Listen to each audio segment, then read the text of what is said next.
Deku? I think he's some pro. By clouds. My head in the clouds not coming down. Chapter 12. Mutations. Hey, I'm looking for Deku, is he here? Inko looked at the young man suspiciously. Are you one of his friends? The young man smiled, and Inko was reminded of All Might. Yep. She hesitated. What's your hero name? He put both hands on his hips and struck his chest out. Lemillion. Why? Inko gave a tense smile. Most of Izuku's friends are pro-heroes. Someone his own age. Let's just say kids have pretended to be his friends as pranks before. Lemillion frowned. That sucks. Inko frowned in agreement as Izuku came up behind her carrying his duffel bag. Thanks, Mom. He looked at the newcomer. You must be Mirio Tagata, Nightaye's intern. The boy nodded. That's right. And you must be Deku, right? I've heard a lot about you. Don't believe everything you hear, Izuku said, blushing. Nighteye and the others tend to exaggerate.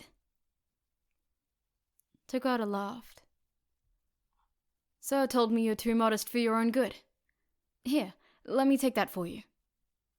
He grabbed the duffel out of Izuku's bag. Have fun this week. Inko waved as the boys left. Be safe.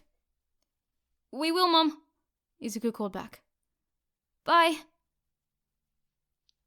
She worries a lot, doesn't she? Tagata asked. Izuku nodded. Her heart's in the right place, though. I know she doesn't really want me to be a hero. She's pretty bad at hiding it, actually. But she's willing to support me even though it makes her worry. He shrugged. That's more than most people can say, so I count myself pretty lucky. He smiled. So, what's it like being Night-Eye's intern? Tagata beamed. Super fun, but also really difficult. I didn't have a great handle on my quirk when I was first recruited, but he's put me through the ringer the past few months, and now I'm one of the best students at UA.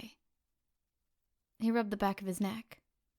But, actually, recently my quirk kind of mutated, and I'm basically having to master it all over again.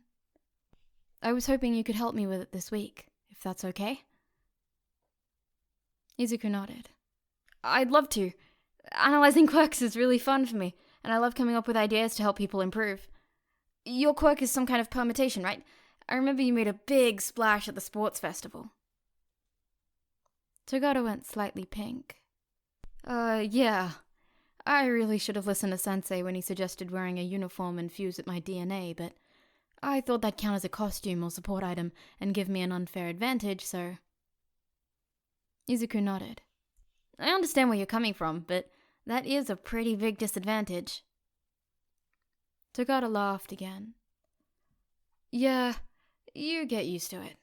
I hardly even get embarrassed anymore, except when I'm naked on national television, apparently.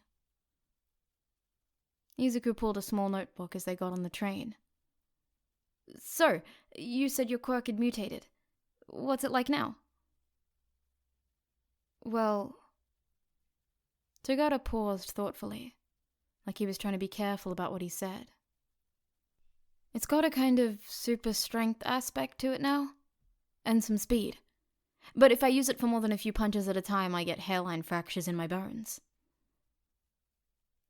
Izuku hummed thoughtfully. That's a pretty big mutation. It almost sounds like your quirk is too powerful for your body. Tagata chuckled awkwardly. Yeah, we thought it might be something like that. Izuku was already taking down notes and jotting down different ideas. I think I'm gonna need to see your quirk in action before I can come up with anything concrete. But it's probably better if we wait until we're at Night-Eye's agency before we do that. Public quirk usage and all that. Tagata nodded. So, you're gonna be starting UA this year, right? Yep. Izuku practically bounced with excitement.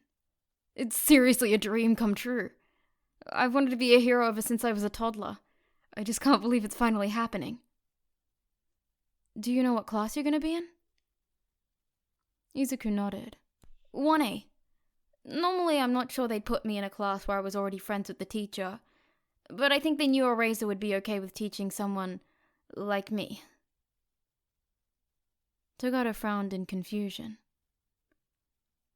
Someone like you? You mean someone who's already worked in the field? Izuku sighed. I mean someone quirkless. Togata's jaw dropped. You're quirkless? Izuku fidgeted uncomfortably. Why did he say that? Why did he have to go and ruin it? Togata had been so nice, too. Sorry, dude, Togata said, shaking his head. I'm not sure I'm worthy to be around someone as impressive as you. I for sure thought you had some kind of analysis quirk from what Sir told me about you. Has there ever been a quirkless hero before? Izuku stared at him. You mean, you don't think less of me because I don't have a quirk? You think it's cool? Togata nodded. I guess you probably don't hear that a lot, do you? Izuku shook his head slowly. Well, you should, Togata said, clapping him on the back. I was made fun of for my quirk too. Pretty much everyone told me it was too weak or had too many drawbacks, that there was no way I could be a hero. I almost believed them for a while, but then Sir took me under his wing and made me into who I am today. So no, I'm not going to judge you or tell you you can't be a hero, because I can see you've got what it takes in here. He poked Izuku in the chest. Then his eyes widened. Oh no, you're crying. What happened? What did I do? Did I say something wrong? Izuku shook his head and wiped his eyes. They're happy tears, I promise. Sorry. He laughed. I've always been kind of a crybaby. No problem, Togata said. I think you're pretty cool. It wasn't long until they reached their stop, and they walked the rest of the way to Night-Eye's agency, chatting about heroes who had recently debuted. They walked in the door and were greeted by a woman with blue skin. Aw, you must be Deku. Izuku nodded. You're Bubble Girl. It's nice to meet you. Bubble Girl nodded. Likewise. Sir asked me to show you where you'll be staying this week. Then you'll be meeting him in his office. I think he has some cases he wants you to take a look at. Aw. Togata sighed. I wanted Deku to help me with my quirk. I'm sure there'll be time for that later, Lemillion, but Sir takes first priority. It's okay, Togata smiled. I'll just be practicing in the gym. He turned to Izuku. Come find me when Sir's done with you. Izuku nodded as Togata left, and Bubble Girl led him to Night-Eye's office. When he walked in, Night-Eye was busy scribbling away at his desk, so Izuku took the moment to look around the room. He knew Night-Eye used to be All Might's sidekick, but wow. He was almost a bigger fanboy than Izuku used to be. He shifted uncomfortably under the gaze of the number one hero. Even through the posters, it felt like All Might was judging him. Izuku shook his head and turned his attention to the bookshelves instead. He had people who believed in him now. He was Deku, a highly respected analyst who worked with more pros than many people would ever meet. All Might was just one more in the list of people who told him he couldn't. No different from Kachan or his teachers. He took a deep breath. Sorry about that, Deku. I had to finish the paperwork from the case we closed yesterday. The kidnapping case? Night-Eye nodded. The leader had a paralyzation quirk, just like you thought.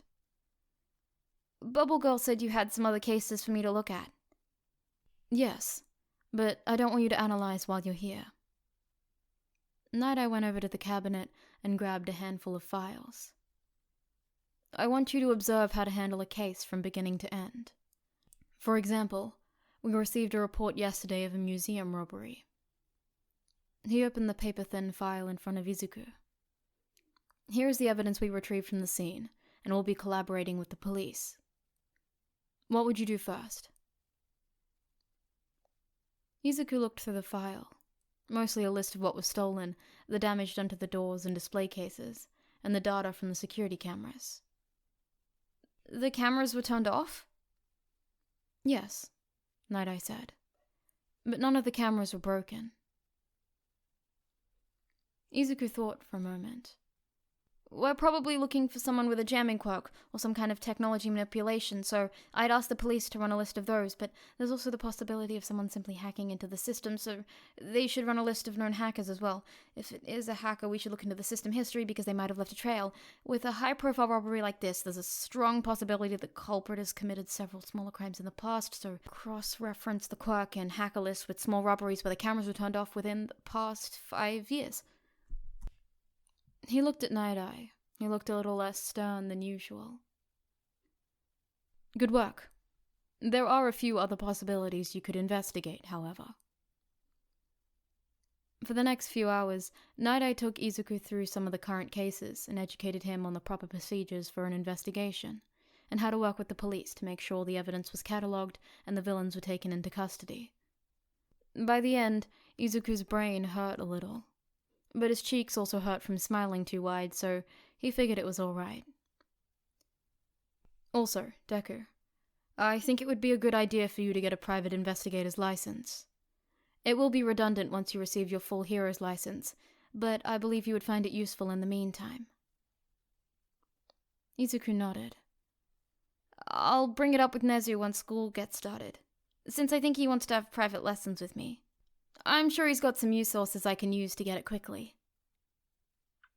Nighteye nodded. That's good. Just don't forget that the purpose of those lessons will be to learn, not to take over the world. I'll keep that in mind. Izuku laughed. If we're finished, I promised Togata I'd help him with his quack. Nighteye waved him away and grabbed a few more files to work on. I don't often patrol like the other heroes you've interned with thus far, so I will simply see you tomorrow. Izuku smiled and left, closing the door behind him as he headed down towards where he thought the gym was. It took him a few minutes to find, since he took a wrong turn once and had to get directions from Pt.5, but soon enough he was peeking through the door to see if Togata was still there. You'll get it, young Togata. I know you will. Izuku hurriedly ducked back outside and held himself flat against the wall. What was All Might doing here? Didn't he have a fallout with Sir Nighteye years ago? And why was he in his skeleton form in front of Togata? Did he run out of time today? Izuku could still hear the conversation filtering through the walls. I know. It's just so hard getting used to this much power. It's so much different than my permeation. Togata sighed. But I've asked Deku to help me out, so hopefully he'll help me work out some of the kinks. Deku? All Might sounded confused. Who's that? Izuku could practically hear Togata's smile. He's the super awesome quirk analyst that's been helping out in the underground for almost a year now. He doesn't interact with daylight heroes much, so I'm not surprised you haven't heard of him. But Sir talks about him all the time. Ah, All Might said. I suppose that makes sense. When are you supposed to meet him? Actually, I'm supposed to be meeting him right now. Well, as soon as Sir's done with him, but they should have been finished by now. I told him to meet me here. He paused. Maybe I should go look for him. Make sure he doesn't get lost. Very well, young Togata, All Might said. I need to get to an appointment with Recovery Girl, so I'll see you tomorrow. Izuku quickly ran around a corner so he wouldn't be seen, and hopefully All Might would walk in the other direction. He almost sighed in relief when Togata rounded the corner by himself. He really wasn't ready to face All Might today. "Hey, Deku," Tagada said cheerfully. "I was just looking for you. You didn't get lost, did you?" "Only a little," Izuku said shakily. "Sent a P to help me out. So, are you ready for me to see your quirk?" "Yeah!"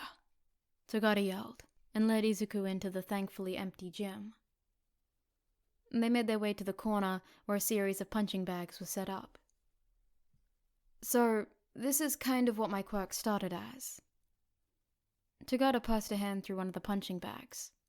"I can turn my entire body intangible, but if I do that all at once, I'll just fall straight into the floor, which will spit me back out once I turn tangible again. While I'm intangible, I can't see, hear, or breathe because light, sound, and air just pass right through me." Izuku nodded and pulled out a notebook. "Okay, so you pretty much mastered this part of your quirk, right? You know how to work through the drawbacks?" Tagada nodded. "Okay, so what about the mutation you mentioned?" Tagada nodded and concentrated. His veins started glowing red with power, and he passed his hands through the punching bag again, but this time without turning intangible. Izuku shielded his eyes from the flying sand and braced himself to stay on his feet despite the massive wind. "So, yeah," Tagada said. "That's the super strength aspect. I can do a few punches like that, but any more than 2 or 3 and my bones start breaking. It's just hairline fractures so far, but I don't want to get into a fight where my choices are to break my body or fail to save someone, you know?" Izuku nodded, muttering quickly as his hands flew across the page. "Okay," he said, after about a minute. "Do you know yet if you're able to adjust your power output?" Tagada shrugged. "I've never tried before." Izuku put his notebook away. "That's what we'll start with, then. Try punching the next punching bag using your strength, but don't break through it." 3 punching bags later, and Tagada still hadn't managed to throw a punch without destroying anything. Izuku rubbed the bridge of his nose. "Okay, I think we need a new approach. I noticed the last few times the red veins only appear on the arm you're punching with. Is that where you're focusing your quirk?" Tagada nodded. "I'm used to only powering parts of my body at a time, since that's how I use my intangibility." "Okay. Well, then this is probably going to be counterintuitive, but try using your quirk to power your entire body at the same time." "Okay," Tagada said skeptically, but shifted into battle stance. Within a few seconds, red veins had appeared all over his body, but they disappeared a few seconds later, only to be replaced by crackling white lightning. "What the—" Tagada's eyes widened as he lost control of his quirk, the lightning fizzling out into nothing. "What was that?" Izuku was smiling widely. "That was your quirk. Apparently spreading out all the power allows it to release more energy, almost in a static electricity kind of way. This slight release probably will also adjust to your capacity for your power and how much you're using. It'll be interesting to see once you learn how to adjust your power output if the lightning disappears when you're using 100% and increases the lower you go, because that would indicate that your quirk can auto-regulate in order to not harm your body. That would be so cool."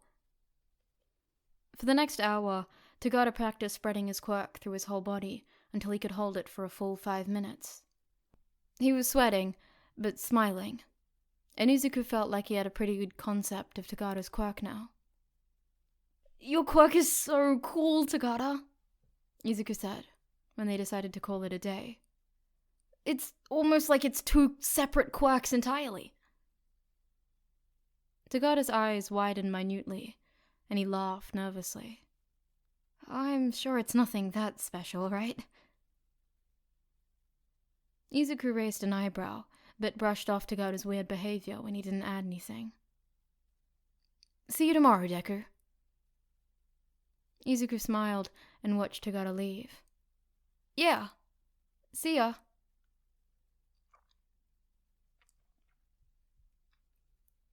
Izuku couldn't sleep. The more he thought about Tagada's quirk, the more it bugged him.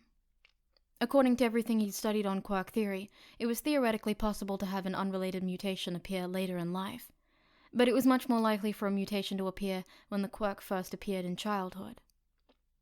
If Tagada's Quirk did mutate at his age, it would just have been a more powerful version of permeation, or something similar to it. Not super strength. The more likely scenario was that someone in Tagada's family had a similar quirk and had just hidden his genes until now. But he said no one in his family had a strength quirk of any kind when Izuku had asked. So why had Tagada's quirk mutated in such a weird way? Izuku sighed and swung his feet out of bed. If he wasn't going to be able to sleep anyway, he might as well use the time to research similar quirks and see if something like this had ever happened before. Even if he didn't find anything to satisfy his curiosity, he'd probably get some creative ideas on how to help Tagada. The first half hour of searching didn't bring up anything too interesting.